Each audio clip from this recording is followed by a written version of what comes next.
നമസ്കാരം. Raf talk ഫുട്ബോളിലേക്ക് അവർക്കും സ്വാഗതം. 90 മിനിറ്റും നെയ്മർ ജൂനിയർ കളിച്ചു. ഇരട്ട ഗോളുകൾ തോൽവിയിലേക്ക് പോകുമായിരുന്ന സാന്റോസിനെ അദ്ദേഹം രക്ഷപ്പെടുത്തിയെടുത്തു. ഇതൊരു ഗംഭീര റിസൾട്ടാണെന്ന് ചോദിച്ചാൽ അല്ല. ഷാപ്പക്കോവൻസ് ബ്രസീലിയറോ സിരിയയുടെ ടേബിളിൽ ഏറ്റവും താഴെ നിൽക്കുന്ന ടീമാണ്. സാന്റോസ് അനായാസം ജയിക്കേണ്ട മത്സരം, അനവധി അവസരങ്ങൾ. പക്ഷേ അവർക്ക് പന്ത് വലയിലേക്ക് എത്തിക്കാൻ നെയ്മർ മാത്രമേ ഉണ്ടായിരുന്നുള്ളൂ. 2-2 സമനില. മത്സരത്തിൽ മാർഷിഞ്ഞോ ആണ് ഷാപ്പക്കോവൻസിൻ്റെ ഗോൾ കണ്ടെത്തിയത്. ശേഷിക്കുന്ന ഗോളിൽ സാന്റോസ് താരം അനായിസിൻ്റെ ഓൺ ഗോളായിരുന്നു. മറുഭാഗത്ത് നെയ്മറുടെ ബ്രേസ്. സാന്റോസിൻ്റെ മൈതാനത്ത് വെച്ച് നടന്ന മത്സരത്തിൽ ഗാബിഗോളും നെയ്മറും വഴിയിലും റോൾഹൈസറും ബെൻഡംബോയും ഒക്കെ ഒരുമിച്ച് ചേർന്നുകൊണ്ടാണ് സാന്റോസിൻ്റെ മുന്നേറ്റങ്ങൾ നയിച്ചത്. നിരവധിയായിട്ടുള്ള അവസരങ്ങൾ ഉണ്ടായിരുന്നു.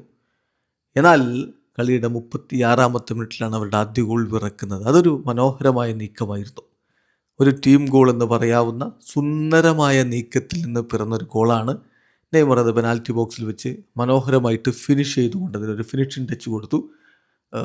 ആ ഒരു ഗോളോടുകൂടി ആദ്യ പകുതി അവസാനിക്കുമ്പോൾ ഏകപക്ഷീയമായ ഒരു ഗോളിന് സാന്റോസ് മുന്നിലായിരുന്നു. പക്ഷേ രണ്ടാം പകുതിയിൽ കളി മാറുന്ന കാഴ്ച. അപ്പോഴും ലീഡ് പിടിക്കാനുള്ള എല്ലാ സാഹചര്യവും സാന്റോസിനുണ്ട്. കളി പൂർണ്ണമായിട്ടും സാന്റോസിൻ്റെ കയ്യിൽ. പക്ഷേ മാർഷിഞ്ഞോയിലൂടെ കിട്ടിയ അവസരം മുതലെടുത്തുകൊണ്ട് ഒപ്പം പിടിച്ചു ഷാപ്പക്കോവൻസ്. പിന്നാലെ 62-ാമത്തെ മിനിറ്റിൽ അനായിസിൻ്റെ ഓൺ ഗോൾ കൂടി വന്നതോടെ മത്സരം സാന്റോസിൻ്റെ കൈവിടുന്ന അവസ്ഥ. ഷാപ്പക്കോവൻസിന് 2-1 ലീഡ്. തിരിച്ചടിക്കാനുള്ള ശ്രമങ്ങൾ.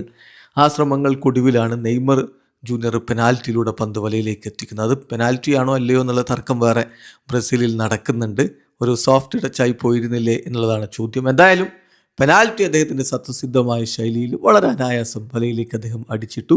2-2 സമനില സാന്റോസ് നേടി. സാന്റോസിനെ സംബന്ധിച്ചിടത്തോളം ഇത് ഒരു വലിയ റിസൾട്ട് അല്ല എന്നുള്ളത് സമ്മതിക്കുന്നു. കാരണം ഇപ്പോൾ 21 പോയിൻ്റുള്ള വാസ്കോ റെലഗേഷൻ സോണിലാണ്. ഷാപ്പക്കോവൻസ് 20 കളി 10 പോയിൻ്റുള്ള ടീമാണ്.